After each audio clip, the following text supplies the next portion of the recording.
अस्सलाम वालेकुम नाजरीन, मैं हूं मोहम्मद अब्दुल हकीम। आइए देखते हैं आज का ये खबरनामा। कोका की तट्टी के इलाके हुसैनी अलम रोड पर कचरे की अंबार से लोग यहां पर परेशान हैं और जीएचएमसी बिल्कुल लापता है। ये एक ही मुकाम नहीं, शहर के कई मुकामों पर जीएचएमसी की लापरवाही देखी जा सकती है। आइए देखते हैं ये रिपोर्ट।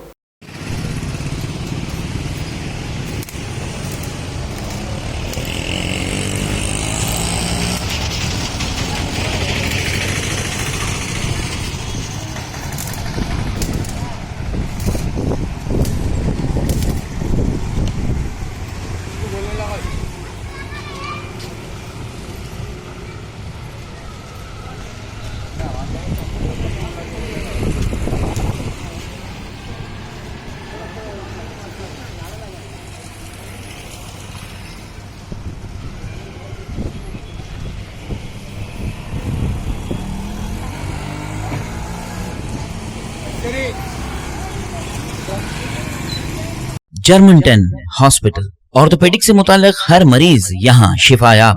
बैनुल-अक़वामी शोहरत याफ्ता और इनाम याफ्ता doctor Mir Jawad Zar Khan, senior orthopaedic surgeon, advance operation theatre, ICU, digital x-ray, laboratory, physiotherapy, pharmacy, sharing और प्राइवेट रूम्स, लेडी डॉक्टर्स और डॉक्टर अर्जुमन सुल्ताना गैनकोलॉजिस्ट की खिदमात हासिल। वाजिबी फीस और मुकम्मल सहूलियात से हजारों मुतमईन। एम्बुलेंस से आरास्ता Germanton orthopaedic hospital, pillar number 150, Attapur, Hyderabad. खबर है शहर की, खबर है गाँव की, खबर है सारी दुनिया की। 7H न्यूज पसंद आए तो लाइक कीजिए, शेयर कीजिए और सब्सक्राइब करना ना भूले। 7H news.